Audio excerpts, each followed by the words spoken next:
have anything. Does anybody else have anything? No. All right. Okay. So minutes approval. I had one small correction to the minutes on page 4, second full paragraph, Kathy. It says that it looks likely the summer will warm and could mean for increase in HABs. It should be an increase in HABs.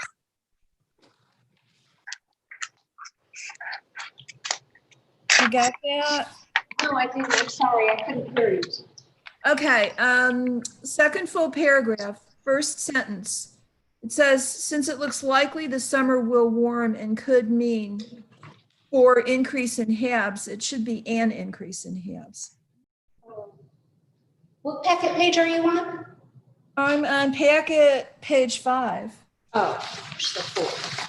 Oh yeah, it's page 4 of the minutes. Oh, okay. So second full paragraph. First sentence Okay. means an increase in HABs, and not for. Okay. Okay. Does anybody else have anything they want to change? All right, can I get a motion, please? Amanda moves. Dave seconds. All right, we ready to vote? Dave McKenna? Yes, there we go. Okay. Amanda Champion? Yes. Dan Klein? Yes. And the chair votes yes. So those pass unanimously. Thank you. I don't really have much of a report this month. The case board is still the most energetic board in New York State. We've had a number of meetings. One of the most interesting ones was the other day with Barbara Rear, who heads the SUNY Ulster Community College Green Jobs Program. You'll be hearing more about that probably at our August meeting. The case board's trying to put together some meetings with stakeholders and put together a report and recommendations for Peak to consider, and then maybe we'll send that on to HED. So that's all I've got. I got a phone call, which unfortunately I missed, about 10 minutes ago from Jason. So it could be we're not going to have a county administrator's report. Is there any? He sent an email. He was going to be about 30 minutes late coming into the meeting. Okay, so we'll just move that back. So that brings us to committee members' reports. Does anybody have anything they'd like to report on? Okay. One thing you might want to talk to the Water Resource Council about, Amanda, if you're still on that, is I guess that Trump's new definition of waters of the United States, which leaves a lot of waters unprotected, is now moving forward in every state but Colorado. A California judge just recently denied a federal case by 40 state AGs, saying that it was unlikely they'd prevail on blocking the new definition. In Colorado, their AG filed a state action. So their waters will continue to be protected, but I don't know what, if anything, we can do here in New York. If anybody's got any ideas, let me know. Yeah. All right. Anybody else? Anybody got anything? Boy, everybody's just kind of like comatose today. All right. It's too hot. It's like 1 billion degrees out. Well, I think it's actually more like 90, but close. All right, then. Well, then we'll just move on to planning and sustainability. Take it away, Scott. All right, great to see all of you. And yeah, I'm glad to check in with a haircut too. That's good. I'm here to report on what's now looking like an annual report on our greening of the county fleet. want to direct you to packet page 8, where I have the memo on the update of this effort that we're working on here. What I'm going to do is give you a little overview of where we're at, and then also we have our great consultant that's helped us with these efforts, Brian Roy, on the call here too. Is going to go into a little more detail about our most recent effort, but a little bit of the intro and overview on this. You may recall last August I touched base with you on this very thing, this very project. This is a couple of years ago, we received this Nyserda Clean Energy Community Grant, and it's doing two things. So half of it's doing work related to my colleague Andrea in the Business Energy Advisors Program.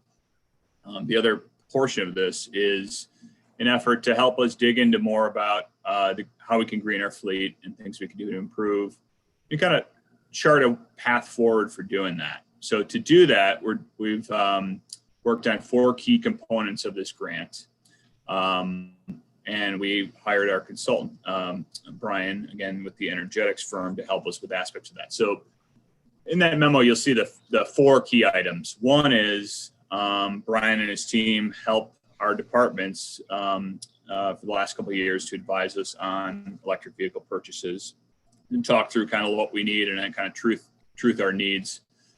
Last year, the August meeting I alluded to was the development of that charging infrastructure report, you may recall, that looked at our current facilities, where we could improve, how we, improve like what types of equipment we use. And we've used that to make some improvements so far. So that's been pretty helpful. Building off of that, and what we're here to talk about today is the fleet review report. We broadened that to be more of a fleet review and an analysis report. So what that'll lead to then is this fleet management framework that will be the more directive recommendations on what we should, as a community, should be doing to really take the path forward that we can and should be doing in terms of greening our fleet. So to talk more about this specific piece of where we're at today, you'll see, of course, the attachment of the report in here. So I'll give you the brief intro. I'll turn it over to Brian to give you more details, and then certainly I'd really like to talk with you about ideas and questions you have about this report and moving forward.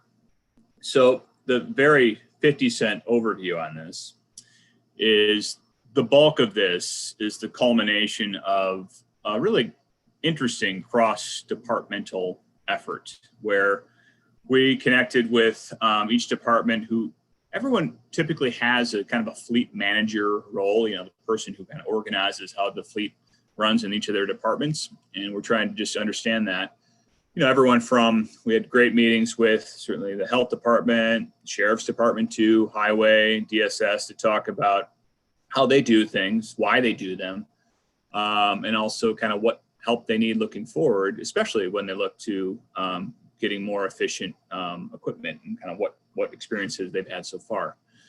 So we did those interviews, and they're really helpful to kind of fine tune and almost take practices from each to kind of think about how we could do things together better. And then we also looked at usage. What do all of our 175 vehicles look like? What kind of categories are in? How old are they? What kind of mileage and fuel do they use? That type of thing. So that was the bulk of it, and that looked to kind of see. Brian could talk more about the specifics that he found on that, where we see opportunities for replacement, which are pretty substantial. So I think that's pretty exciting. The other piece we knew we wanted to kind of get a leg up on traction for this analysis piece was taking and looking, all right, as we advance this forward, what are kind of issues we've had moving forward? And some of the things out of the departments were basically 3 other factors. In terms of the analysis, we had questions and concerns we heard from each department on procurement. Also, the kind of confusion over what incentives, grants and stuff that we have available to us, what that means.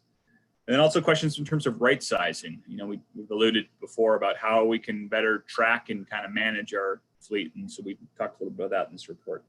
The second kind of the bonus 3 items we looked at here was we knew that we needed to update our green fleet policy. And that's something that we've been working with admin a lot on this. And that's something Jason's really made clear to advocate. We need to do a better job with our green fleet policy and using the work from this to shape that. So we started that in this report too. And then the last piece is operation and guidance. One of the things that came up too from talking with departments is, hey, people know the gist of how to use things, but I think we can help to train our employees better to how to maximize the efficiencies of vehicles and kind of how to do things moving forward.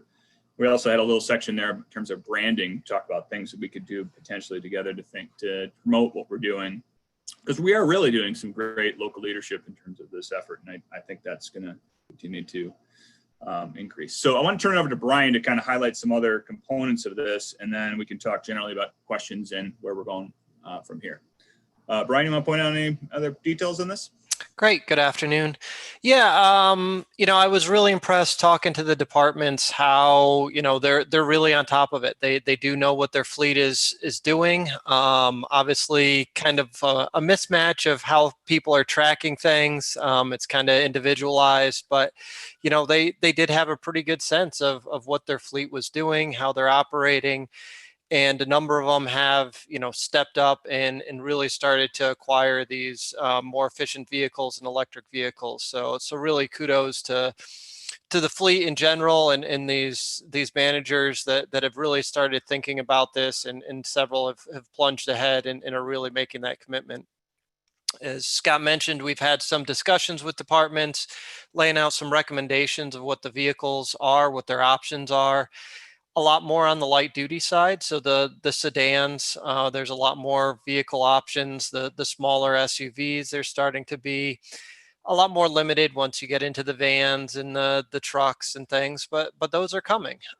So where there's opportunities to use those smaller vehicles where they fit in, that's really great. I know some departments do transport kids in the back seat with car seats or larger adults, and maybe some of these smaller vehicles aren't as suitable, but that's continuing to adapt, and there's more features coming. So really exciting. And great that you already have some of these vehicles in the fleet, so they can talk to other departments. They could possibly even get one to loan or try out for a little bit, just so they can understand if that meets their needs. So really impressive of the start that's done. And I think this is the opportunity Scott mentioned, taking lessons learned from everybody, where we can learn from each other and take this to the next step. So a lot of that, I think, is kind of looking at maybe more of a centralized approach where, methods are fleet management across the fleets have a little more idea what others are. So it's easy for somebody to maybe get a vehicle from another department when they need to. So then they can perhaps cut down on the number of vehicles that are specifically assigned to them. So, more centrally tracked in knowledge and mechanisms for borrowing vehicles from other departments. So that might be an opportunity to reduce the size of the fleet.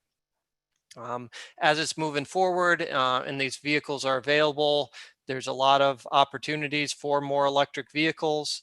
As you're getting more electric vehicles and you're looking at 5 to possibly 10 a year when you're starting to acquire these, that opens up procurement a lot more. There's some options where now you're not just looking at one or a specific variety. You can really put it out for bid and find out who has the best options available, pricing wise, and also able to deliver as well. Because I know that's been a concern for some at even the city level has had some challenges, and we've been trying to work with them. So I think it opens up a lot as you're moving forward with this opportunity, getting more vehicles, having the knowledge of it, and what's going on. Maintenance wise, the highway department, everybody's been very pleased with how they're doing it. The standard, tires and brake pads and stuff like that will continue to apply, and they'll be able to service those on these electric vehicles just like the others. The other more complex work will be under warranty, so it shouldn't be a concern. And so normal maintenance procedures should be able to be followed in terms of that regard. Other aspects, as helping the fleet, we're talking about telematics and the ability for that to, again, figure out which vehicles, when they're being used, how much they're being used to further downsize, further support sharing between different departments. The incentives, as Scott mentioned, are out there. And as you have flexibility, some of them come and go, but there is certainly some nice incentives on the electric vehicle to take advantage of. The green fleet policy, I think, underlying for it, the idea behind greenhouse gas reduction and everything else is spot on. It was just probably a little more challenging for the individual departments to really try to come up with their plan and track. So our suggestion is keep it more straightforward, is really, starting down the list of starting with, you should be getting an electric vehicle, all electric vehicle. If for some reason that doesn't work, then you start moving down the list to the plug-in hybrid or whatever. And certainly there's reasons to move down that list, but just really starting with, if one is available and suits your needs, that's where you need to go. And then at a county level, there's the opportunity to then track the mileage, track the consumption of fuel, and really then can see the trends on the greenhouse gas and then could adjust that policy as needed. But then you don't have the individual departments trying to make those calculations. So I think that will be a little more efficient to do. And yeah, as Scott mentioned, the branding, you already have drivers that are familiar with these driving these vehicles, so they can teach others. We can, have some events where other departments can try them out, learn how to get a little training from each other. There's some instructional stuff out there, and then the branding, just making people proud of what it is really important, since this fleet is making the investment to do that. Thank you, Brian, and thank you for all your work. We have invited Ann Corman, who is no longer a member of our committee, unfortunately, but she is very into electric cars. So I guess if we're opening it up for questions, if none of the committee members have questions, I'm going to let Ann take it over. Oh, wait, Amanda has a question. Well, thank you. Yeah, I'm glad Annie's here because she knows all about it and she might make a diorama for us. So we'll see. But thank you, Scott and Brian. I mean, I was quite impressed with this report, and it answered questions I didn't even know I had. But I think, and you've kind of spoken about a lot of it. I guess, well, one of my questions is just if you can talk a little bit more about the section about the telematics and how that would work, and just more about what that means. And then my other question, which I think is the question for the whole committee or Jason or administration, is, how do we go forward with this, and what does that look like? And that's a bigger discussion, but yeah, so thank you. Thank you. Yeah, and the telematics. So telematics, these are simple devices that can plug into the vehicle and really track it. Every single trip, log things and how far it goes, when it's being used, and things like that. So those devices will capture all of that. So you have that data where you can use it. And then by using that analysis, it's a helpful tool for, it certainly can monitor things, track things a little easier than the logbooks and everything else. It will send signals if there's a diagnostic code and an engine warning or something like that. It'll send that back, so the system will have that. And this can integrate with some of your fleet software that you have already, so it can be integrated in. Yes, you can get warnings as soon as anybody goes over speed and stuff like that if you really want it, but those typically become more annoying than valuable. But it's how far the vehicles are going, when they're being used, to give you a sense for right sizing when a vehicle, because we have the mileage, the yearly mileage on these vehicles, but it's just a question of, are they all used at the same time? In which case, we really can't get rid of them, or is that use staggered enough where there is an opportunity to better share the vehicles. So it'll track things like that. On the electric vehicle side or the plug-in hybrid electric vehicle side, it can track some efficiency. It can track missed opportunities of when it could have plugged in because we know where the chargers are but it wasn't. Or, if as somebody's, unsure about the range or things like that, you have that all documented so they can know about that. A little tangent on this, there is an opportunity with a program and a project that we have right now that can provide these telematics to the electric vehicles. And so that's something we're moving forward for right now, which will install them on vehicles. It's a great opportunity to test this out, understand kind of the features, understand what it offers. And it comes at, just participation in the project. So at no cost to Tompkins County for 18 months. So that's a kind of really introductory way to understand the value and what you can get out of having telematics on your vehicles. Yeah, I'm really excited to see how that will work with those vehicles, particularly what it captures in terms of electric vehicles. The one thing I realized too in getting into this project is how this is one example how kind of really separated a lot of our county is with the departments and how things are tracked. I mean, something like this would really help centralize kind of things in terms of insurance, but also data, use, greenhouse gas emissions, all sorts of information that I think it has the potential. But going through a trial like this in this program will help us kind of fine tune, is this capturing what we want? And do we want to invest in this in a broader sense?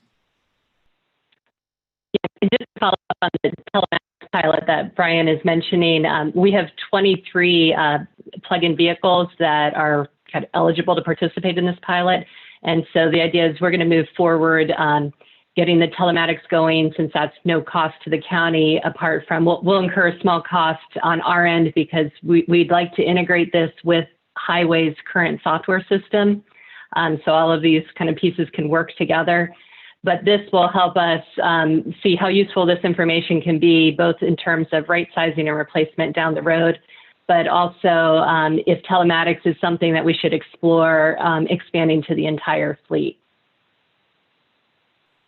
So when you don't have the availability of a free pilot program, do we have an estimate of what telematics cost? Is it something that's determined by the number of vehicles or something else?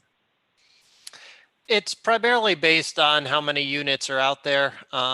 Essentially, each one is transmitting cellular data. So it essentially has a data plan on it in what you're looking at. So, and it depends on the features and things like that. So they range from, you do have an initial cost for the device and installation for, that's, might be a couple $100 initially. And then you have monthly plans that, will vary by the number of vehicles and things like that, probably somewhere between $35 and $50 a month per vehicle. But that's, something that will need to get quoted out if you're interested direct from the company. Thank you. Okay, Amanda, you got one more crack at it, and then I'm going to turn Annie loose.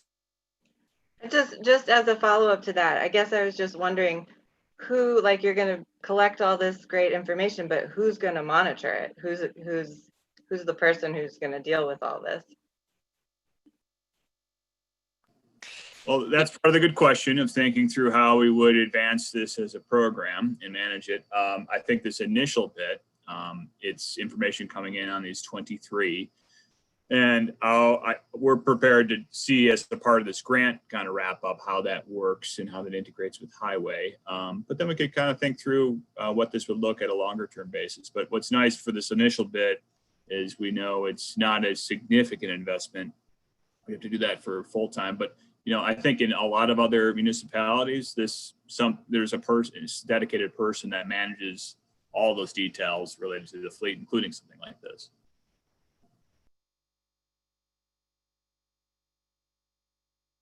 After Annie. You're on mute, sorry. Oh, Sorry.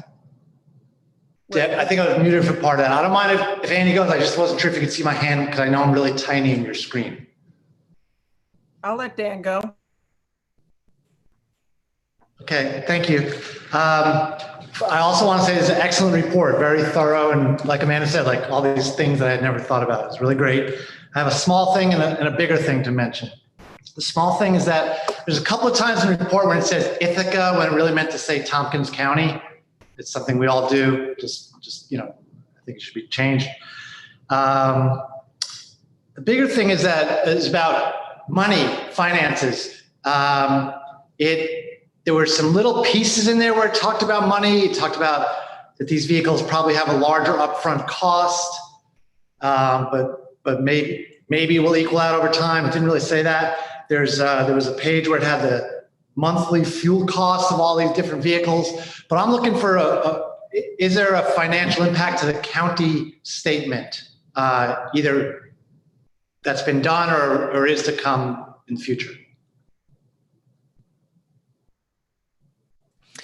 Yeah, and I think we added,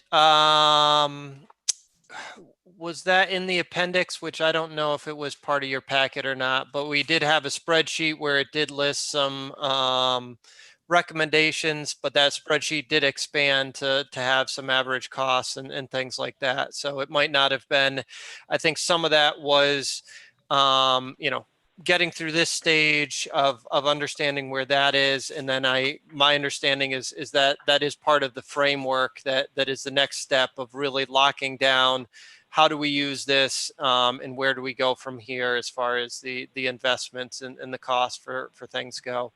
Unfortunately you can put ranges, but there's a lot of factors that go into it with procurement and things. With the credits that do apply, who might be bidding on these, procurements and bids for things. The infrastructure as well will vary depending on if there is adequate power already available or if you need to bring in larger services and stuff like that. But we have done some estimates, and if it's not fully covered here, I think that's part of what we're anticipating in the framework is really that's the key steps of how to go forward. So we'll make sure we do incorporate that. We didn't get that in the appendix that came with our package. It just had the recommendations for which vehicles and which departments could be replaced. What's the time frame we might expect on that kind of analysis? Financial? We anticipate doing this framework, which again, I echo what Brian said, which would incorporate some of this in a little more detailed sense. We anticipate doing that in the next couple, like almost starting that shortly, in doing that in the summer, probably by fall, certainly. Very good, thank you. Yeah, and there's certainly an added cost for doing this. However, that needs to be clarified, kind of what that difference is, and does the upside, is that worth that investment, even while taking advantage of the incentives? Yeah, no, I feel it's advantageous. I just know that if I start going on talking about this, that's going to be one of the first questions. Great point. We'll incorporate that for sure. Thank you. Okay, is everybody ready for Annie? No. Well, I don't know if I can live up to all that hype, but I'll try. So thanks, Deborah, for reaching out to tell me that this was on your agenda. And so for the telematics, I had a couple of questions about, will that be a tool that can be used to get, like Dan was talking about, to get us those stats of the cost of the vehicle, how much it's costing us to charge it and to put in all those other costs, or is that just for energy usage? So I'm just not sure about that. Yeah, so those telematics just monitor what the vehicle is doing. So how much energy it's using, when it charges, when it's used, mileage and stuff like that. So the vehicle is not recording any cost information, so that won't come through on the telematics. On the cost side, you're going to have to, come back to it'll have the kilowatt hours and things like that. You'll have to come back to where that actually is a cost at the facility.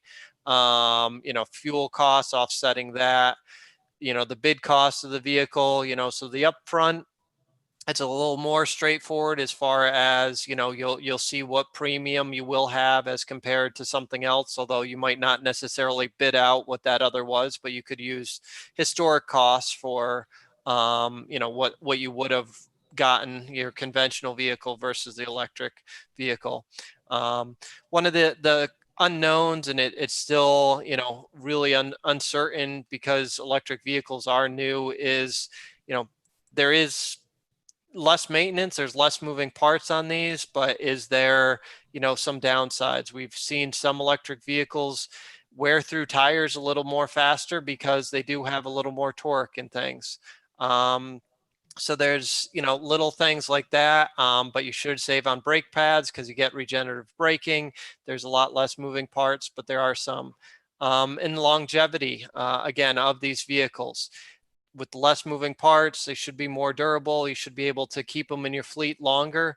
But it just depends on how well you take care of it. And, again, we're still very new in this time period to examine long-term, reliability, long-term, how long it makes sense to keep these vehicles in your fleet. If you can, keep them longer to expand on that depreciation curve.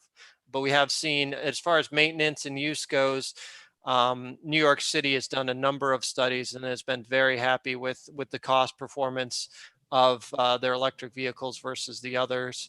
Whether it actually makes up for the incremental cost difference in the beginning is uncertain still at this point because it's early on. But related to the cost in telematics, I absolutely see this as a helpful tool to help us right size. I think this will help us to see where there's opportunities to combine vehicles and think through opportunities for cost savings there. But we'll think about ways to also kind of use this to further fine tune financials. So one of the things, if we're going to have something in there that's monitoring some things about the car, I'm sure we would get questions from some of our employees. So I just want to put this out there. Will it be monitoring any habits, for instance, how fast people are driving and things like that? Geez, I hope not. It does track location, it does track speed and everything else. How it's not anything that goes to police or whatever. It's all internal stuff. It depends on how you want to use it, but it is a county owned vehicle that it's a tracking. It does monitor that, and you can use it for enforcement if you want to. That's your own decision. It's just providing data. The county decides what it wants to do with that data. Right. Okay. Thanks. I'm not necessarily saying that's a pro or a con, but it's just good to know. And speaking of that, I have a hybrid Prius, and then year and a half ago, I got a Tesla Model 3, and I have 22,000 miles on it. And just this past week, we had to replace the back tires. But if you were to check my speed and especially my initial takeoff torque, it might be a little fast at times. But I was pretty surprised with 22,000 miles, I had to put 2 new tires on, and then in a couple of months, I'm going to have to put 2 more on the front. So that's an extra cost, because of that torque. I mean, I was shocked to see that my tires were totally bald. There was no sign of tread whatsoever on them. You have to stop that drag racing thing, Annie. Okay, I'll write that down as a suggestion.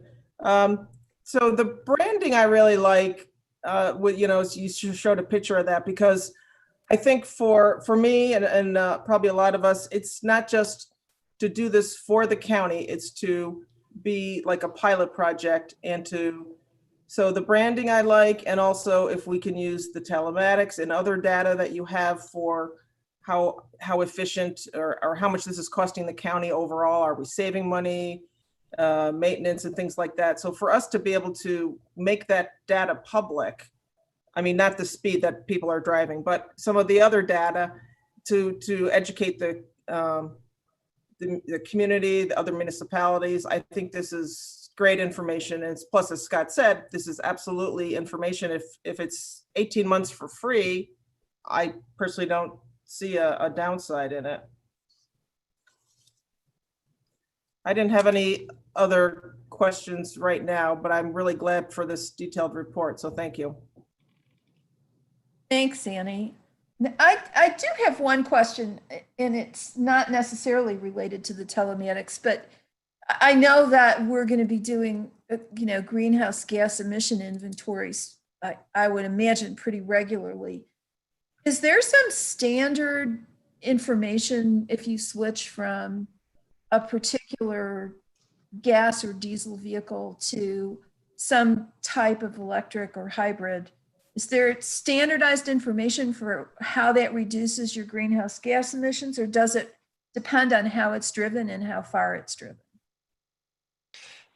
There's general, it certainly depends on how far it's driven. Your basis is really, on the fuel that's saved, is going to save. So we're not necessarily looking, at, how much greenhouse gases it took to actually produce those vehicles, in doing most analysis is you'll, just start from operations, how much we're looking at operations, because that's a little more straightforward to do. So yeah, you'd really look at, how far it went, how many kilowatt hours it did as compared to, this would be a typical, your typical fuel economy for a conventional vehicle that did the same thing. So you'd look at those gallons saved, but you'd actually also have to account for the electricity that was consumed and what greenhouse gas emissions were created in that power generation.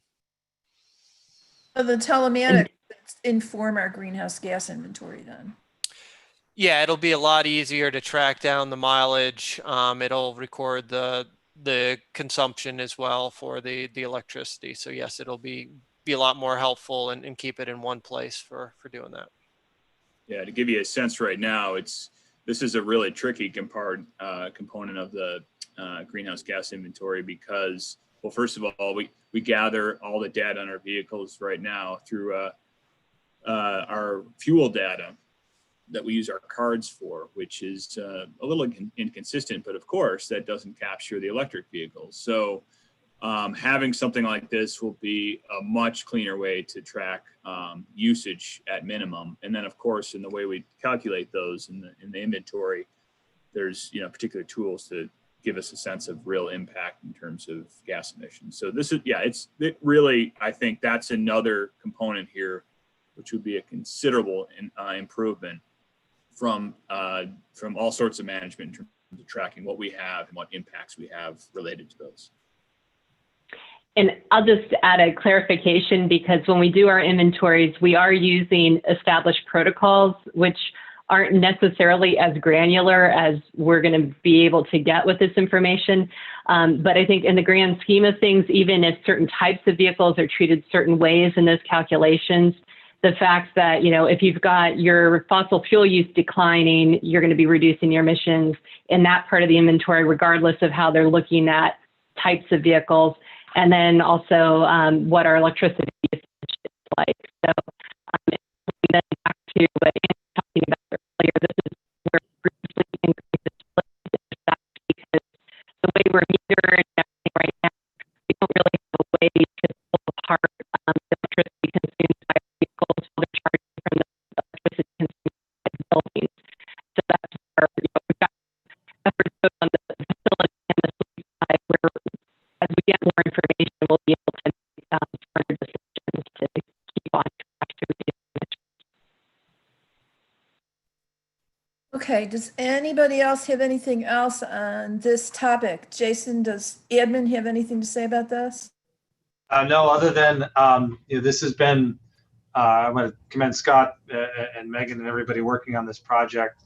This is part of our monthly meetings when we talk about the green fleet and green facility discussion. So it's been a good adventure. I think this is along what we wanted to do with respect to planning around green fleet, so that we have a little bit of a roadmap for next year, with the expectation that we'll start to replace some of the fleet next year based on what we budgeted. I think that'll fit into what Dan's talking about around costs and the long-term costs related to it. It's an impressive report. It's great. We'll look forward to the next stage of things, but it's a good step in the right direction for this transition, I think. Yeah, we'll take the information from this meeting and have our internal discussion. But Brian and I will link up here more shortly to talk about framing that framework and then bringing that back to you and really helping chart a course forward on this. So thanks. Okay. And Deborah, if I can add one other piece that kind of ties in with this, it would be the charging side of things. And so there's kind of a question we wanted to gauge the temperature of the room on in terms of downtown parking, which we know is a precious commodity in the courthouse complex. But Scott has been talking to a couple different vendors, and there is a Charge Ready New York pilot through Nyserda that will reimburse $4,000 per port for a level 2 networked charger, which network chargers are smart. They're kind of like what you use if you've ever used like a charge point charger or things like that. It's actually, connected data and internet wise. The thing with this pilot is we could get a free, mostly free charger. They'll do installation and everything. And we can pick the vendor from Nyserda's vendors. The thing would be is it does require that if it's in a workplace parking lot, that there still be public access, whether that's at night or on weekends, that the chargers are not restricted just to employees all the time. So that was kind of a question, given that we know that the kind of downtown complex parking has been kind of a hot topic, whether we should really spend more time exploring that option for our parking lot, or it's something that Scott's already made our colleagues at the city aware of in case there's interest for city garages. We're sharing information like through the chamber and TCAD, so if there are other employers that might be interested and things like that. But we just really wanted to get a sense of if you all have any interest for the parking lots around the courthouse complex in potentially a charger or more. Well, I mean, the parking lots are open to the public after hours and on weekends. The real issue would be, to what extent are these chargers going to be used to meet the recommendation that each county vehicle have its own charger overnight?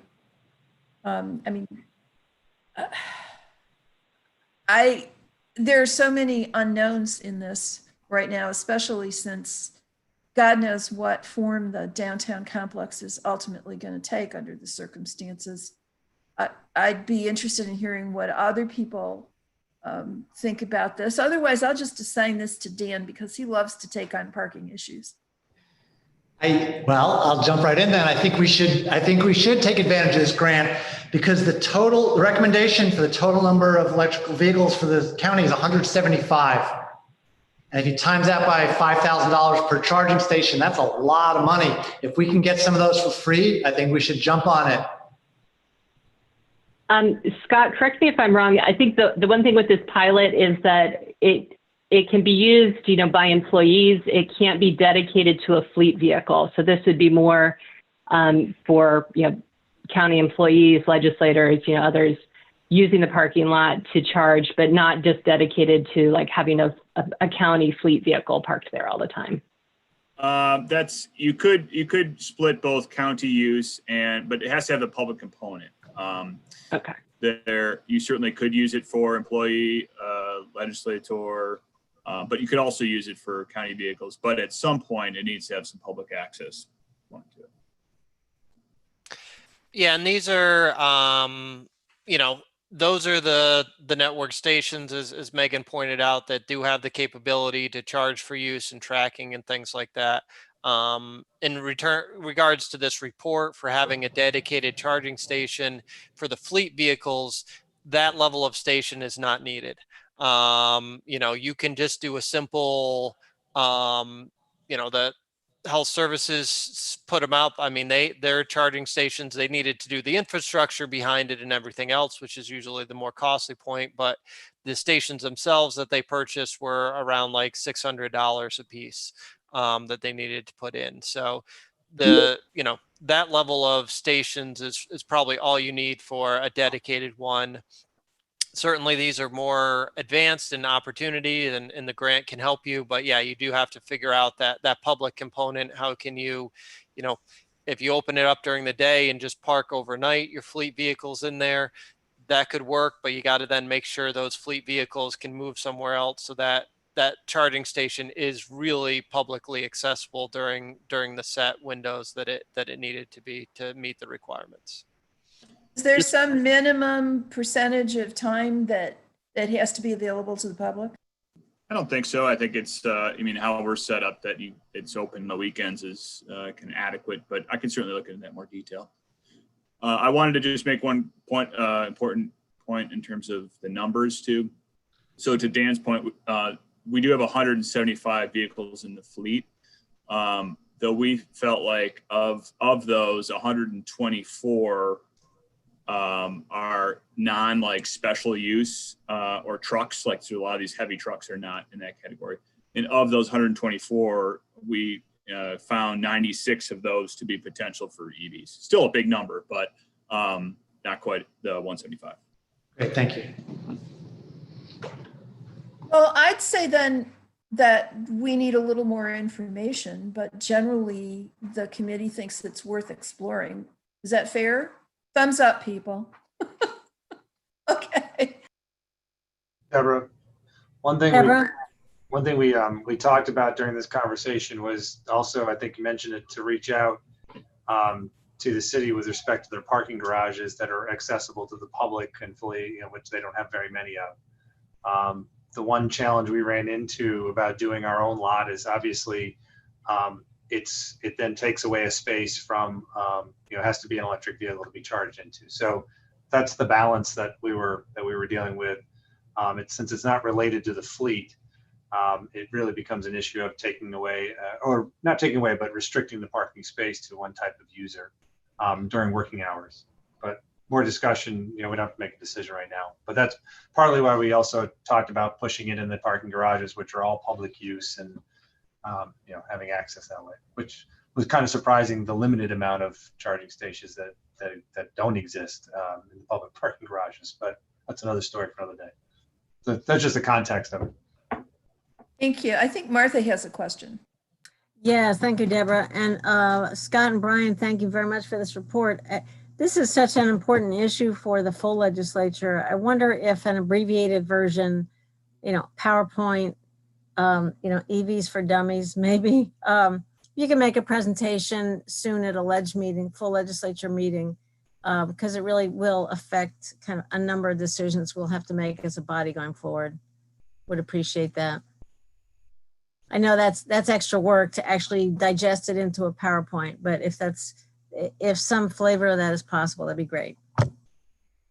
I'm wondering if maybe, since we're only maybe 3 or 4 months from your final piece of this project, that framework report that you were talking about, if it would be worth waiting until then, and then you could present the whole thing. Well, that would depend if there are decisions that we're going to have to make for the 2021 budget, in which case 3 or 4 months is a little too long.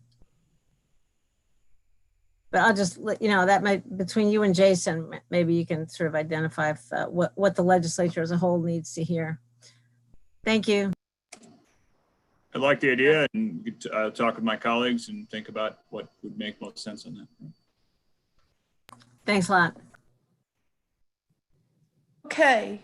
Yeah, and I just, adding, the benefit, this project has been really great to work with Scott and his colleagues. I mean, it's really been a joint effort. So, presenting this, and, we constantly are talking and sharing knowledge and working with each other, that, this knowledge is sitting within the county itself, and we're here to consult and add to that. But it's great that there's the active people right there within the county that are participating in this work. Okay, thank you, everybody. I think we're going to move on now. Commissioner's report, and then we also need to hear from the county administrator. So Katie, you and Jason can duke it out about who's going to go next. Well, then I think Jason can go. Nicely done. Thanks, Katie. Appreciate that. Specific around peak, I don't have too much to update other than this project, along with our green facility discussions, happen monthly. Megan's been doing a wonderful job managing the process. Involved in it is Katie, Arel, Scott. Nick Murphy has worked on this along with Scott on the fleet management side of things, and Andrea has also been very involved. So we've had a lot of conversations about next steps, trying to narrow down how we apply for or how we move forward with doing assessment on the facility side of the house. And I think I'll talk a little bit about this. I don't know if Megan and Katie were going to or not, but I'll mention it. There's also an energy management piece on the facility side of it that we're going to think about, or at least talk some more about piloting, and how we monitor energy and real-time energy management. So there's energy management component of things on the facility side, and then there's the telematics and the green fleet management on the fleet side of things. And we're starting to talk about there may be some funding available to help fund a position for a period of time that will probably be valuable as we start this process. So this is an 18-month pilot with the telematics. I said telematics, tell us something. You know what I'm talking about. And then there's also an energy management pilot that we're starting to look at as well. So we're trying to identify who and how this is managed responsibly, and we're looking at several different options. So I think we'll probably have something materialized in the next 30 days as to where we may want to go with it and how do we manage the information. And obviously a big part of this is, this information can inform decision making, whether it's about managing facilities or whether it's about managing the fleet. And that's a big part of collecting the data to begin with. So I think that's all I have to update it. Obviously, a lot of this will play into the capital planning discussion as we start getting into our capital budget process. And I don't have a good, clear understanding as to where that's going to end right now, but it's still a priority as we look at all of our facilities and capital investments. So that's all I have, unless there's any questions. Thanks, Jason. Does anybody have questions?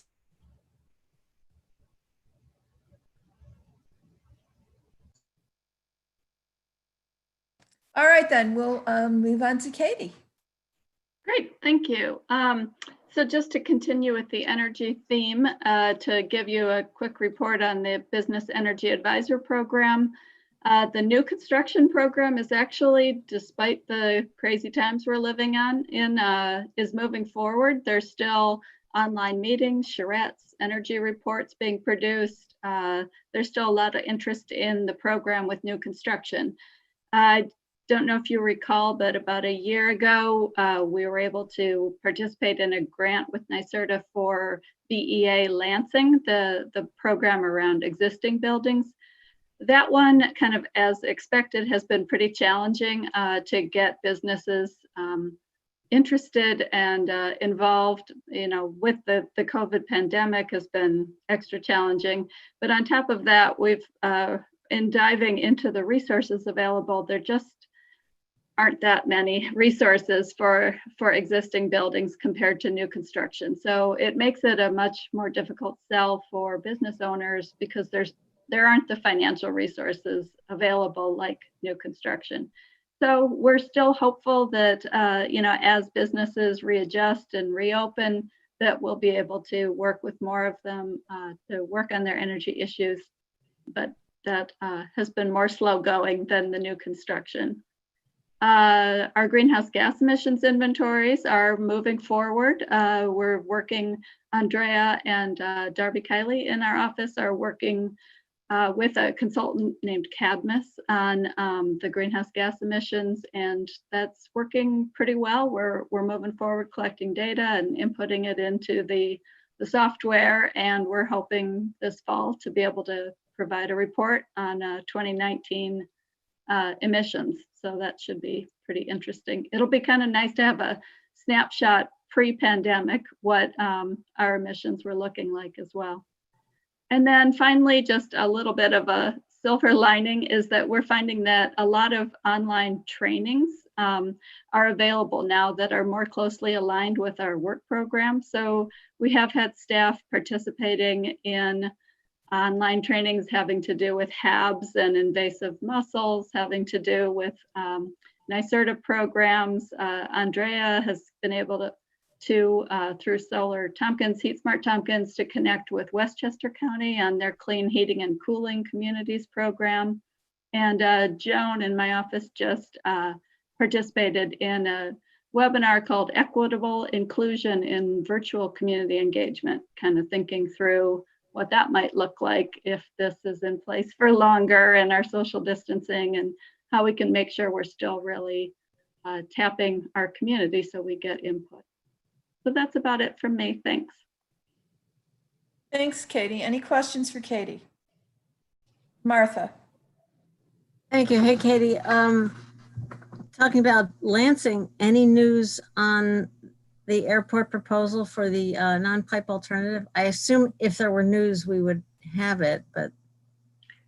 Just that in late June, we were supposed to be hearing about which projects they were going to be selecting for that non-pipes alternatives program, but I haven't received anything from NYSEG yet.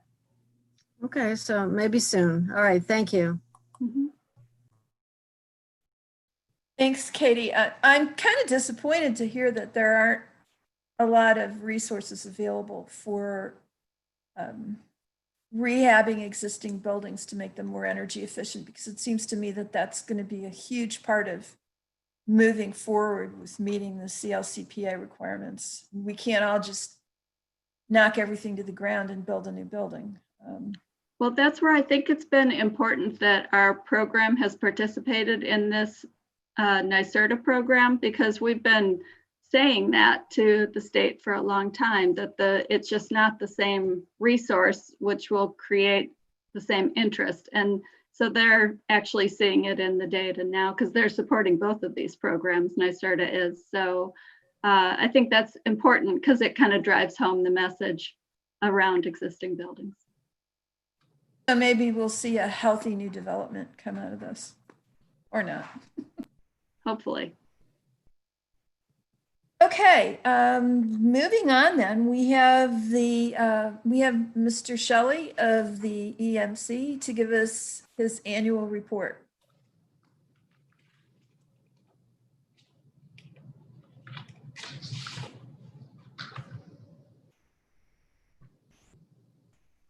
Tom, are you there? I think he's frozen. I just saw him move. I'm here. Hello. Hello. All right, you're on. Okay, good. Time Warner keeps telling me that my internet connection is unstable. So if the voice gets flaky, the audio feed isn't so good, let me know and I can repeat something if it wasn't clear.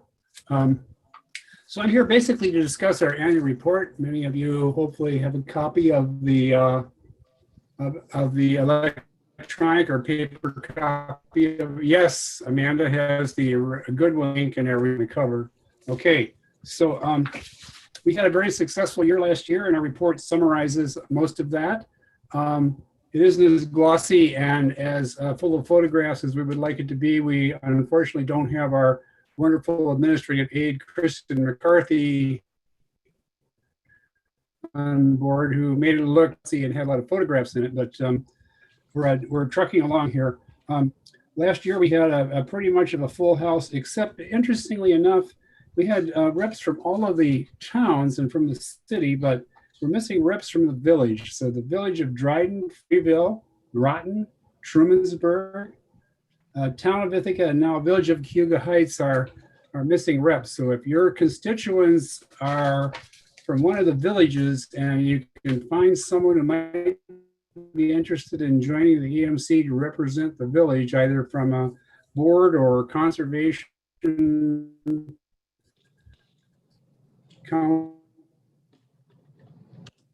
it's always difficult to find people who are, you know, committed to being constituents and consistent participants in the advisory board. So we did have a couple of resolutions. One was to support environmental Bill of Rights, and I believe that's on the agenda, on the ballot rather, for the fall, for the public to vote on that amendment. So hopefully that will pass.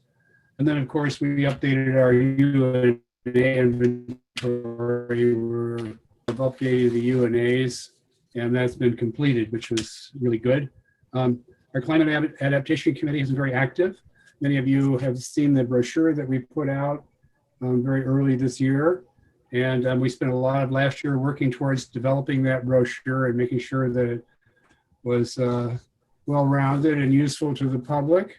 And it's been heavily distributed. Right now, we've distributed about 350 copies to all kinds of places, from cooperative extensors to nurseries and various other organizations.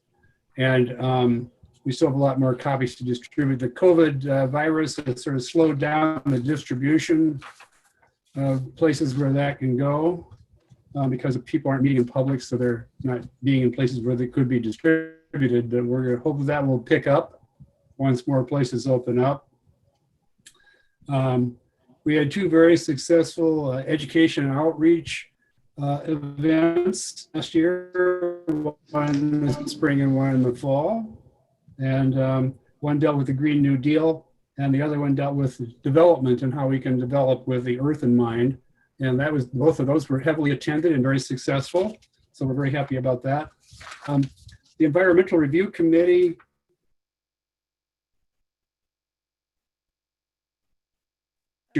we've made a transition this year from having our Environmental Review Committee meet as a regular standing committee to moving ad hoc committees. It turns out that a lot of the issues being dealt with by the Environmental Review Committee were energy related, and many of those are being taken up by the new Energy Committee that the county has. So we've kind of dropped back from doing those reviews, thinking the Energy Committee will pick up on a lot of that. We do have a standing process whereby we can set up individual committees to deal with specific issues around environmental reviews. And we have our first example is that John Dennis and I have formed a center, specifically the proposed data center for Lansing, the power plant in Lansing, and what the environmental impacts of that will be. They use the tremendous amount of electricity, so that's a giant impact right this from, and the emissions from generating that electricity and all of that. Unique Natural Areas Committee released their county-owned forest report, and I think that's an ongoing agenda item for this peak committee, is what to do with county forests. I think it might have been tabled for a while, but it will come forth again. But at least we have the report that David Weinstein and others worked on so adamantly as background. Hopefully that will be very helpful for you in terms of making eventual decisions about what to do with the county-owned forest.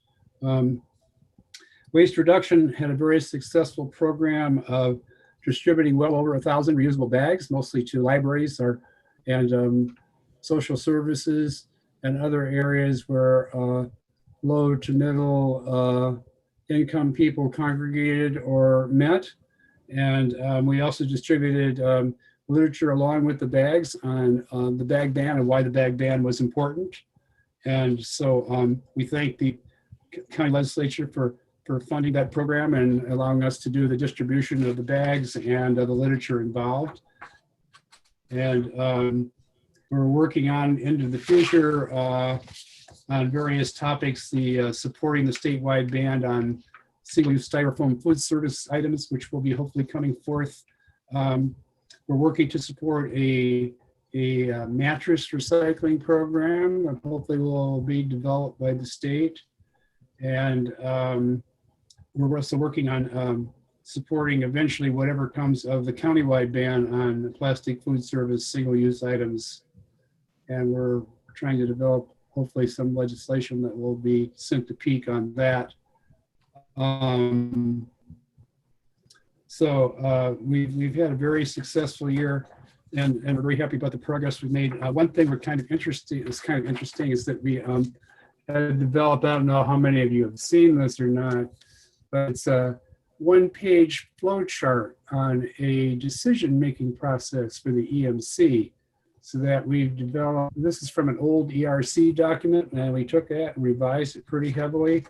And it determines how we make environmental reviews, what types of issues come forth that become then reviewed by the Environmental Management Council on an official basis.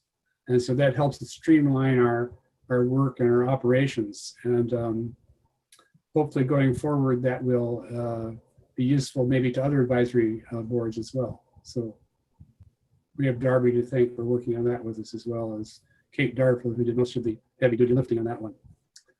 So that's my report. We've had many interesting speakers. The last speaker was a Cornell professor who talked about insects and climate change and how climate change is impacting the insect population. And our Zoom meetings, fortunately our Zoom meetings are recorded. And if anyone's interested in hearing any of the EMC Zoom meetings, and specifically the speakers that we've had, those are available on the internet. We can always send that to you folks if you're interested. Any questions anyone has at this point?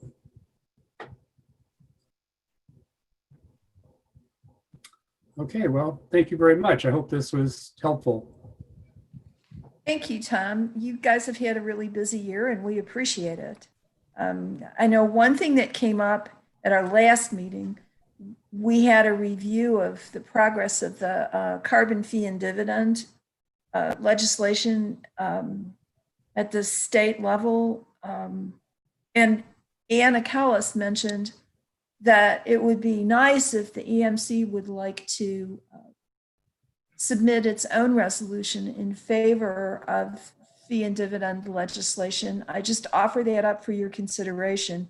We don't need another one. We actually, sorry, go ahead.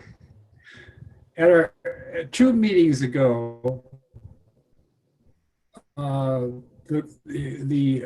local Citizens Climate Alliance people gave a presentation on the carbon fee and dividend legislation. And at our last EMC meeting, we did pass a resolution supporting carbon fee and dividend, specifically the bill before the federal government at this point, which is what their goal is to support, is what's going on at the federal level. Well, so that resolution. Sorry, Deborah. No, I was just going to say it would be great if you could send a copy of that along to us, and I'll make sure that Anna sees it. Yeah, and I'd also love to see your flow chart. Great. We'll send, when the minutes come out, the flow chart, the new flow chart, and the resolution will be in the minutes. We make sure that gets forward to your committee. Thank you. Any other questions for Tom? Okay, thanks, Tom. We appreciate it. We appreciate all your good work. Keep up the good Thank you. All right, then. We will move on to Irene Weiser, who's going to fill us in on PSC hijinks. Yeah. Hi, everyone. Kathy or whoever is managing this meeting, if you can allow me to share screen, then I can show you my PowerPoint. Irene, I think you can do it from your end at the bottom. It says share screen. Yes, it's already ready. Look at that. Cool. Okay, here we go. Is everyone good? You can see my screen? Yes. Good. All right. So I want to emphasize as I start in on this, that this is both an overview. This is just like skimming the surface of, and then also the word selected, that these are things that I've had an interest in or for whatever reasons have been following. There is a ton going on, but I thought that this would be kind of just a good backgrounder on some things that I've been watching and think are important. So with that, I will just quit talking and move on. Why is it not moving on? So I'm gonna review a list of different laws and proceedings, starting with the Community Leadership or Climate Leadership and Community Protection Act. And you'll see that a lot of this stuff follows from the CLCPA. So we'll start in with that. And I apologize also in advance, you guys. I hate the kind of PowerPoint presentations where you're mostly just reading stuff off of the slide that you guys could read yourselves, but there kind of really wasn't any other way that I could think to do this and put the information there. So anyhow, the CLCPA was a law enacted last year. It's now in Environmental Law, Article 75. And among other things, it has laid out a variety of greenhouse gas reduction goals, renewable energy goals. And so these are them, and you'll see that some of them start in pretty soon. By 2025, there's a target of 6,000 megawatts of solar. To put that in perspective, Indian Point, I think, is about 2,000 megawatts. So this is like 3 Indian Points that they think they're going to have installed. And by 2030, 3,000 of storage.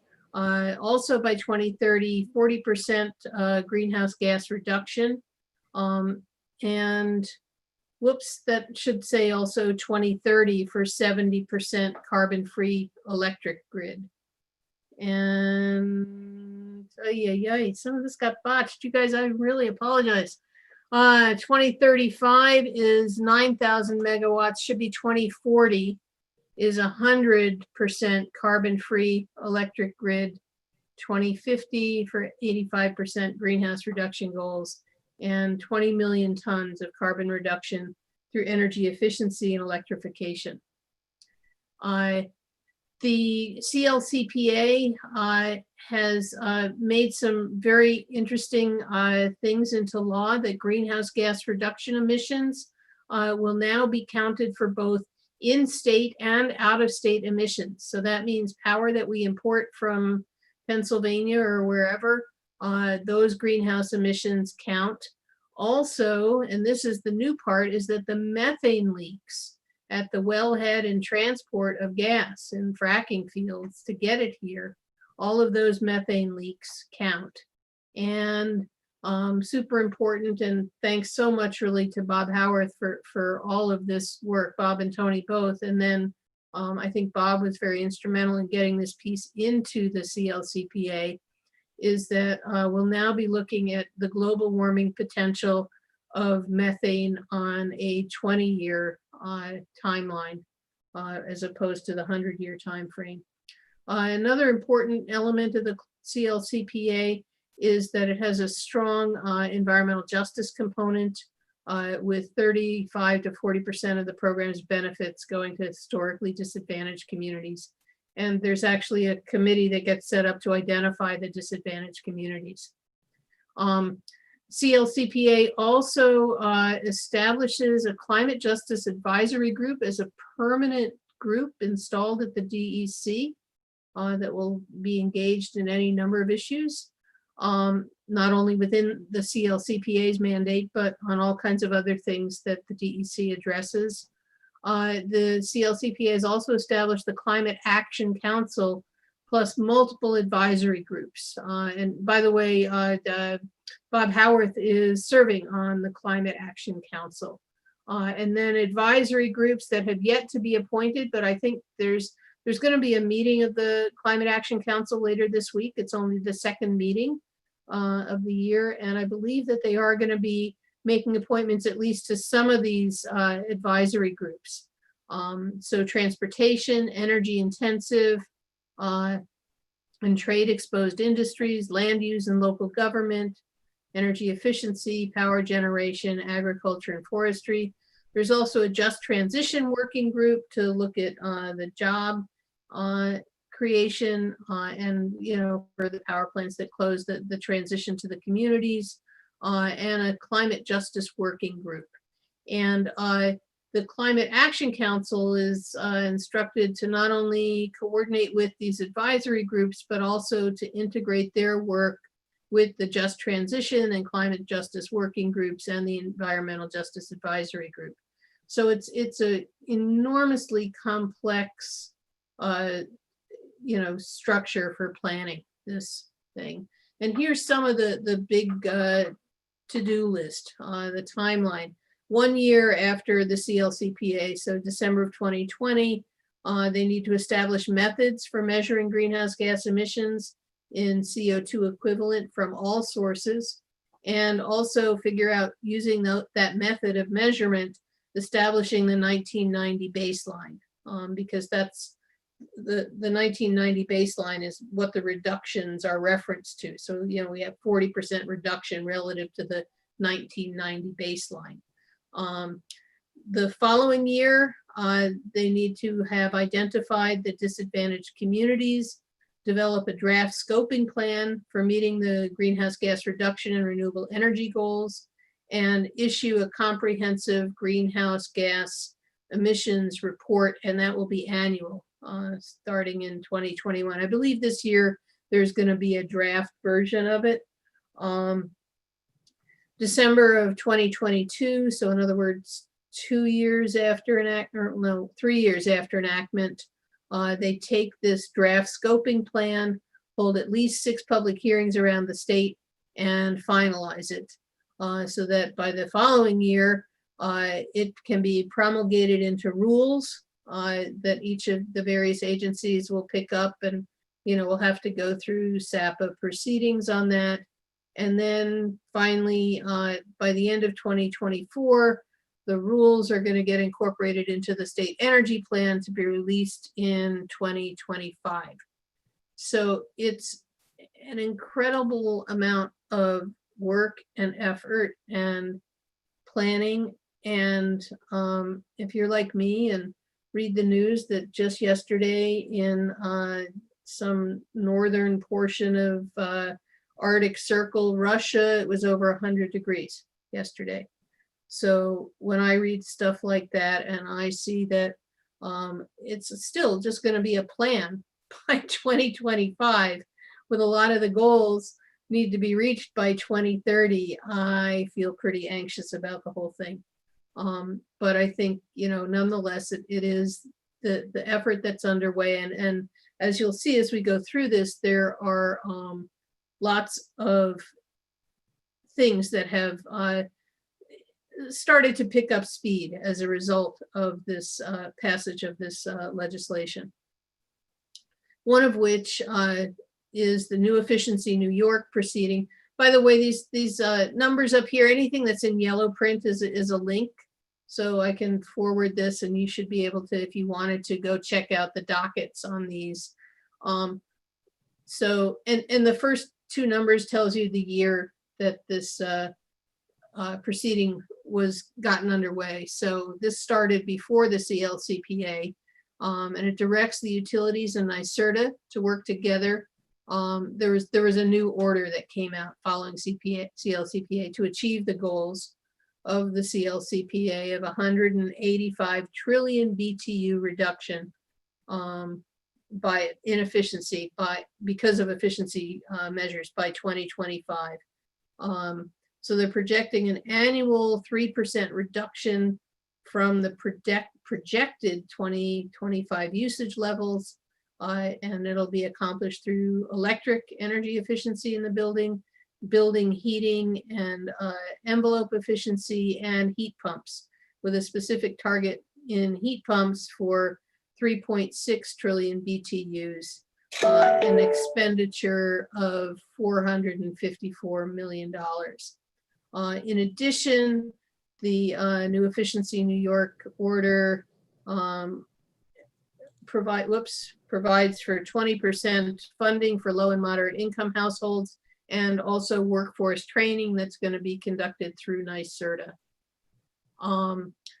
This is, kind of mind-numbing, but just the set of numbers. These are the targets that NYSEG has been ordered to reach in each of the next 5 years, and the total. So this is the amount of electricity megawatt hours that they're supposed to save each year. And you can see for each of these that it kind of ramps up. And, the idea is that they're supposed to, the workforce will be developing, they're gonna, build up some steam and get their program development and management and marketing underway and word of mouth and whatever else that the expectation is that over time they will be building some muscle to effectuate these outcomes. You can see not cheap, $121 million for the electric side.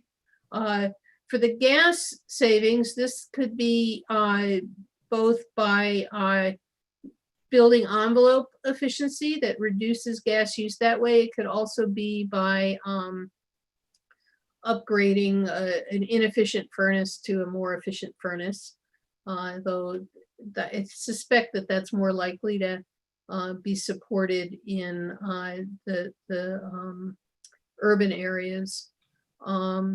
Heat pumps, this is something Tompkins County should be super, super proud of, because the heat pump program started here some years ago. It was, I remember back when we were involved with the West Dryden Road pipeline, there we literally just divided into two camps, and who was going to take education about heat pumps and developing a heat pump program, and who was going to take on saying no more Dryden pipeline.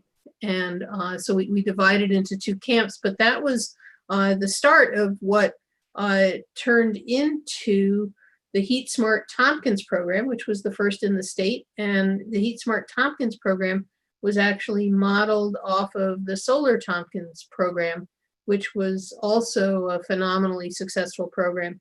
And at this point, I believe there are now 22, I think, Heat Smart programs around the state that are funded and run through Nyserda, but Heat Smart Tompkins certainly still has a coordinating role and is very involved. So anyhow, it's super exciting to see that something that started here and is now resulting in a mandate for all the utilities to ramp up a heat pump program to save a significant amount of gas use.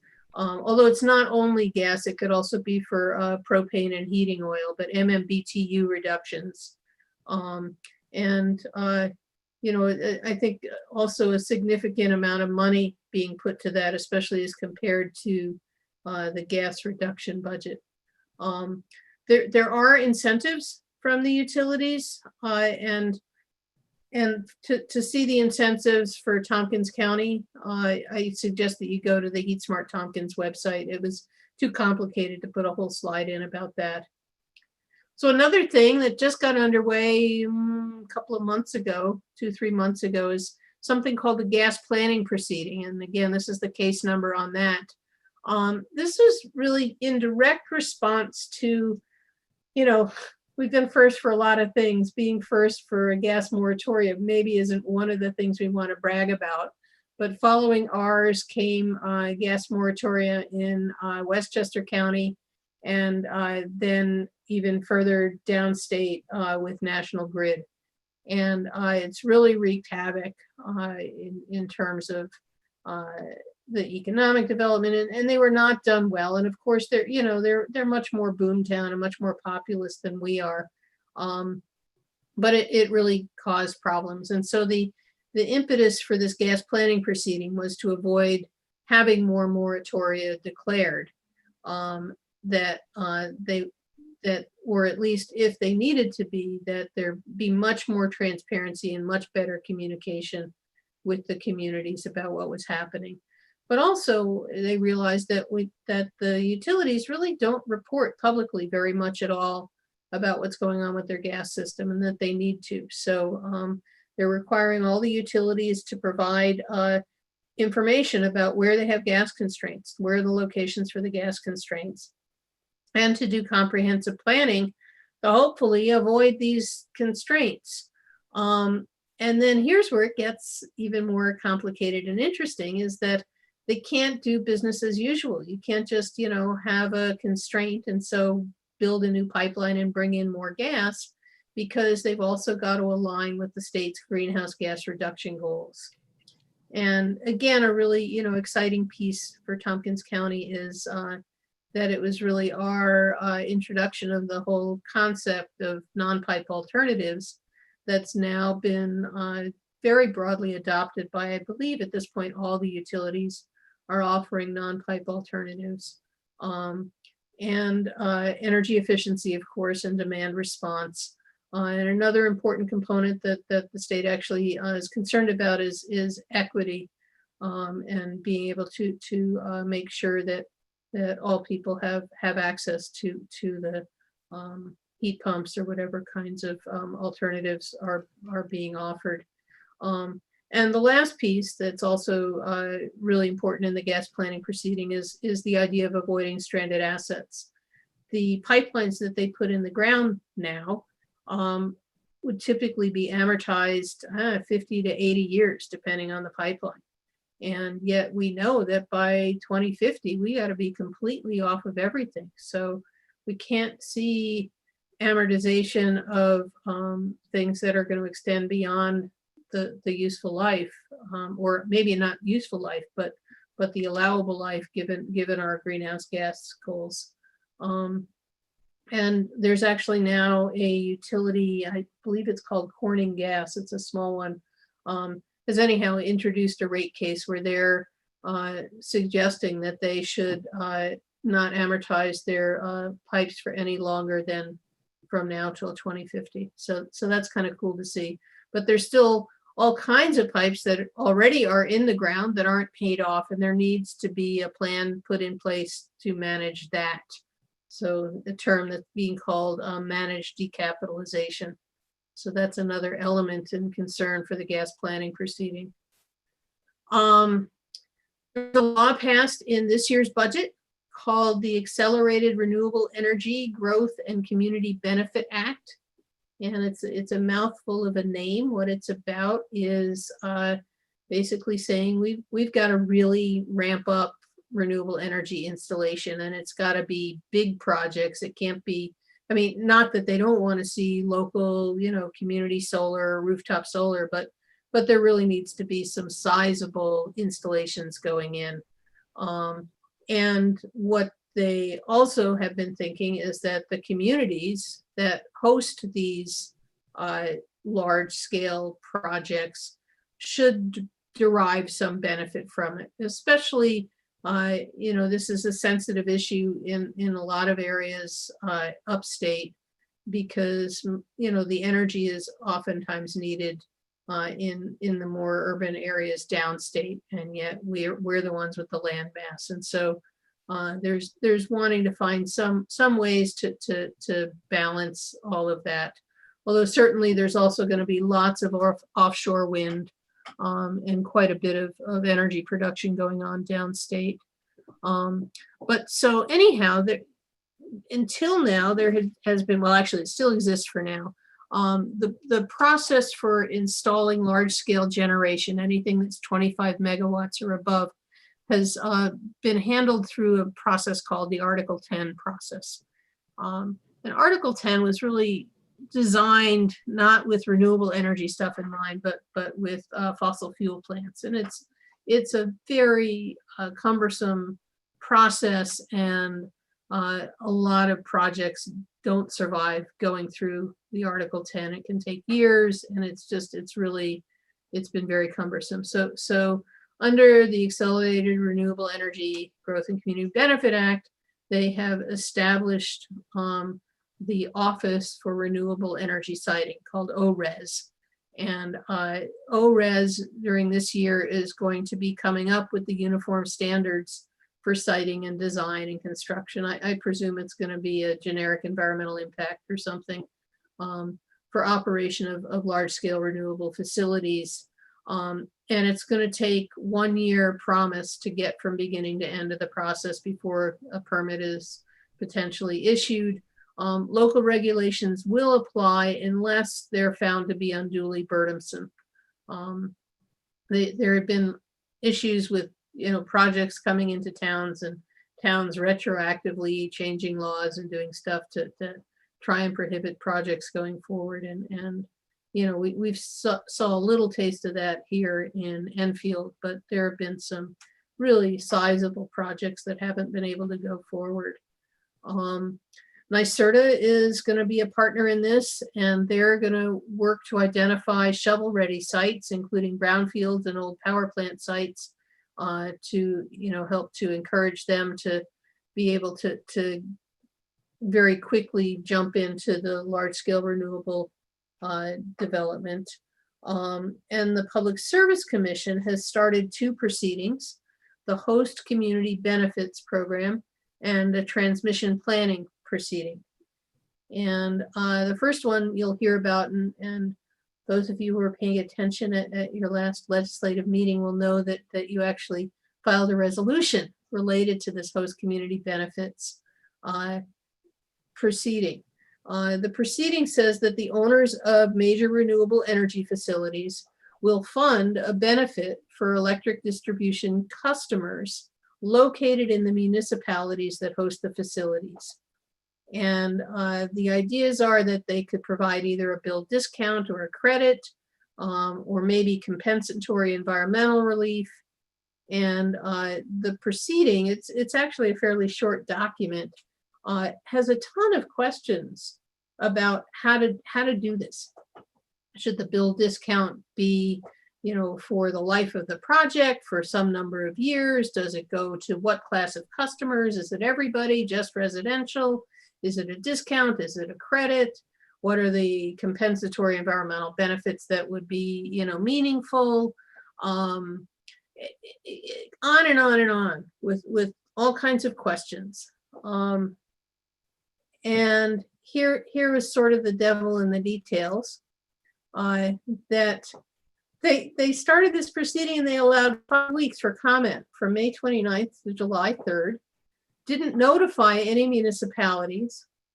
As I look through it, I can see that yeah, having host benefits is fine, but also there need to be protections, and maybe that's something that gets taken up with the ORES office.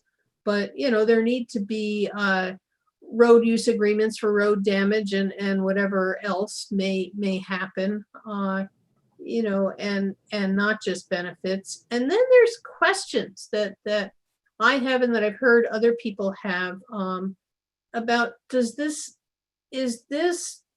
the plan for this benefit, does it exclude the developer and the town negotiating benefits together? Because that's been a very positive thing for many towns, that the developer builds a new fire station or provides funding to the school to do X, Y, and Z, or whatever. And it's just not clear from what's been put forward as to whether this excludes those benefits and supplants them, whether this supplants pilots, or whether this would be in addition to pilots. And there's also a lot of concern as to the impacts on the developers if they now have to, in addition to whatever pilots and other things, that they're now expected to pay additional benefits to the communities that host them. So a lot of questions. There's a working group that has formed that I am part of to start to raise these questions and figure out how to reply to this proceeding. I imagine that at some point we'll both invite participation from municipalities and then also potentially, presumably, really come up with some talking points to send around to municipalities to encourage them to get a hold of the PSC about this. Meanwhile, I really do appreciate the Deborah's work over the weekend to get a resolution written up quickly to say that the PSC needs to hit the brakes, allow more time for municipalities to respond, and to allow and to send information about the proceeding to municipalities so that they're notified to participate if they want to. So I'm going to work on spreading that information around to other municipalities. If anybody else is willing to just, help share that resolution around with other municipalities, it'd be very much appreciated, because I think it's going to take, some number of municipalities weighing in at PSC to get them to hit the brakes a little bit. So the other piece of this accelerated renewable energy thing, one piece is the host benefits, and the other is transmission planning. And they have ordered a comprehensive study to identify the needs of the grid, basically at the large bulk, high voltage level, and then also at the local transmission and distribution level, to develop capital plans to address the needs. And there's some kind of interesting stuff here, that the bulk system, what the order allows is that NYPA, the New York Power Authority, is able to do the development and planning and construction on critical projects that need to be expedited. And then the other projects would be referred to the New York Independent System Operator, which, as it sounds, is an independent nonprofit that manages the wholesale grid. And it's, I think, a slower process to work through them. They're much more interactive with and regulated by FERC. And then there was this really curious piece that I saw in this order that said that they may need to revisit decision-making and cost recovery mechanisms. In other words, they're recognizing that it's going to cost a ton of money to make these improvements, and it's really going to need to be rethought how to do that. And whether it comes from enactment of a carbon fee that then helps to pay for it, or whether the state takes on a lot of the debt on this through the New York Power Authority, or quite what. It just was a really interesting comment. And so we'll see what happens with this as it moves forward. And then just recently at the last meeting on, looking at my calendar here, June 11th. Wait, which week are we in? Yeah, June 11th. Preceding a meeting of the Public Service Commission, they announced a new proceeding looking at the effects of COVID on utility service. And it's really staggering to think about how the pause and COVID has impacted really everything. Really, really everything.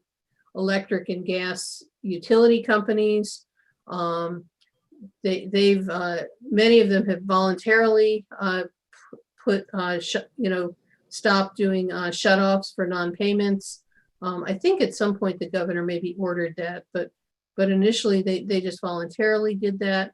Water supply companies, renewable and distributed energy companies are being impacted. Energy efficiency programs like our Heat Smart stuff, the telecom and cable television service, everybody is being impacted by COVID in ways that are just hard to even imagine. One of the things that they did at the New York ISO, which manages the grid, and then at many of the generating stations, because those workers are so incredibly essential.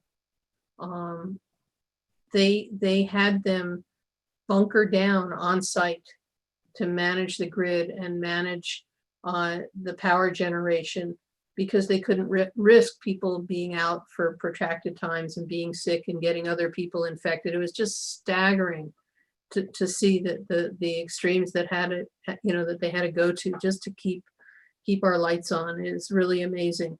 But so anyhow, we're now in this situation where people have not been able to pay their bills. Who knows when they will be able to pay their bills. And meanwhile, the utilities still have to pay their bills. They have to pay the power generators or the gas providers or the water providers for the supply. And so the utilities are spending down money to cover the debt that's being run up by the customers who can't pay their bills. And energy use itself has changed. As we're all staying hunkered down in our homes, there's higher residential use, and probably not surprisingly, but lower commercial and industrial use. And that all relates to how rates get set, because the rates get set based on projections of how much energy they're going to sell. And if they don't sell as much energy, then how do they make up the gap on what didn't get used, and yet they still were counting on that to help pay for their maintenance of their existing system? Energy efficiency programs and heat pumps. That involves blowing air around in a house and having people traipse around in your basement and in your attic. And, certainly that's a challenge to start doing these programs while there's a infectious disease that's airborne. Investing in renewable projects has slowed. And of course, kind of running counter to all of the energy, green energy initiatives, is that the price of natural gas has dropped to rock bottom low. So there's all kinds of effects. And the PSC has asked for comments on how to address this in terms of rate setting and rate design, and what's the financial strength of the utilities? How do we manage low income programs? Certainly, there's been estimated is up to 40% of utility customers are low income pre-COVID. It's like, who even knows what it's going to be now? What should be the priorities? Some have proposed that we shouldn't be doing clean energy programs and shouldn't be collecting money for it right now. Others are saying, no, that's exactly the path to do job creation. How do we, at some point we're going to have to start terminating people again and requiring them to pay back on what they have to pay. But how do you decide when to do that? So there's a million questions. It's really complicated. And as you can see, it cuts across every industry that the Public Service Commission regulates.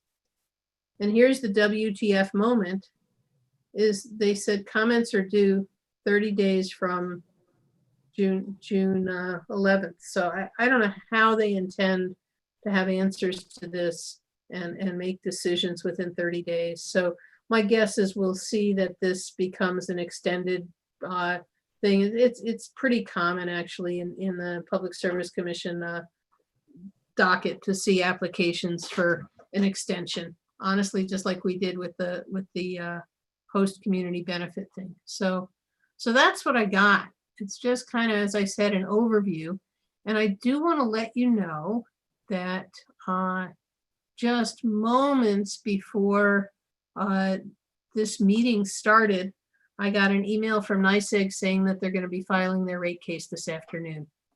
So we will soon, once it's posted, I'll be able to start talking publicly about what's happening in their rate case directly. So will you be back next month, Irene? I guess probably so. I actually may do a special meeting on the NYSEG rate case too. Just send out word, but I can come back next month. What I don't have yet is a schedule. Once they put up the rate stuff, then there's schedules for public statement hearings and evidentiary hearings and a whole bunch of stuff. And I don't know the timeline and schedule yet. I presume we'll have more than a month, and yeah, you can have me back and listen to me rattle on about the NYSEG rate case if you want. I'm confused though, because I thought that with the institution of this new COVID effects on utility service piece, they were going to put off making decisions on the rate cases. Yeah, that's what I had thought initially also, but in fact, that's not the case. There was, as you know, there was a item on the consent docket about the NYSEG rate cases, NYSEG and RG rate cases, and it are on the consent agenda, and it ends up that what those referred to was an earlier request by the company for an extension of filing deadline. So It was just to extend the deadline under which they would have to file their thing. So anyhow, they just filed and we're off to this and you know, I'm sure there will be some way that whatever happens out of this COVID effect on utility proceeding, there will be some way that it interacts with the rate case to add further weight. It'll be, I presume, an across the board decision that, you know, nobody can have a rate increase for the next year, you know, whatever they decide. That it'll just apply everywhere. But meanwhile, our rate case is entering the home stretch. Okay, thank you for all of that. If you would unshare your screen so I can see Oh, everything. sure. Yeah.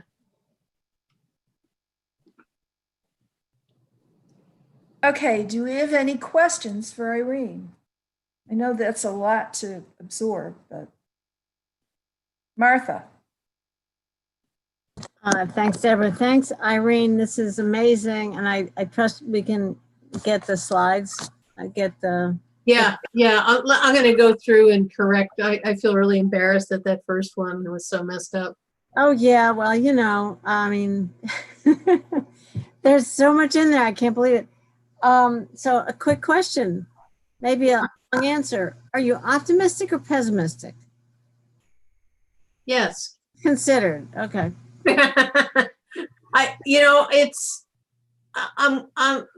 I'm glad to see a bunch of stuff happening. The devil is always in the details, and really even just looking at some of these proceedings and looking at the layers and layers of questions about how to go about things. You know, everybody always talks about, why don't they just hurry? You know, we know how to put up solar. Why don't we just hurry up and do it? Well, because it ends up that, you know, it just becomes super really complicated in ways that I wish it didn't have to. And sometimes I wonder, that we need, somebody who's more autocratic and just, which I know I shouldn't even use that word, but given what's happening nationally, but that we just need to take charge and do some stuff if we're ever going to get there. But anyhow, it's a complicated thing with lots of different stakeholders, and I do think that at least some of the decisions that come out as a result of the proceedings are better off for having heard from stakeholders. It's really challenging, as you might well imagine, for little old me and a bunch of other little activists who get involved in this to fight all the moneyed interests. But it's also super important to do it. Well, thank you so much for doing it, for the hours and hours and hours of time involved in this. I know there are kind of every slide there has layers of time invested, and we really benefit from your work. Thank you. Yeah, thank you. Looks like Kathy has her hand up, Deb. I'm raising it for Dan. All right, Dan. Yeah, I think you can't see me back here. No, I just wanted to say thank you, Irene, for monitoring this ocean of information that's really important, but that most of us don't have the wherewithal to keep track of. And thank you for bringing pieces of it to us that you think are important for us to know and important for us to act on. That's all. You're welcome. Thanks. And I'm gonna do something a little bit risky here, but I'm just gonna go for it. This has gotten under my skin, and I just do it because I'm not into gardening, but I really, and the timing couldn't be worse for me to make a statement like this to you guys, because I know that just like the PSC and the utilities are dealing with budget craziness, so is this county. But I do want to plant a seed that at some point I would like to see the county have somebody who does something along the lines of what I'm doing. I think it's just so important to have a voice and to stay abreast and to know that they're about to develop host community benefit things that, wasn't going to involve any municipal frickin' input. I mean, it's just, they really do need oversight and they benefit from our participation. And some of the things that have now really taken off, like the Heat Smart project and the non-pipe alternative, started here just with our local efforts and realizing, hey, we're onto something. This is a good idea. Or, hey, there's an issue that it really needs to be addressed in a way that we can't address it here.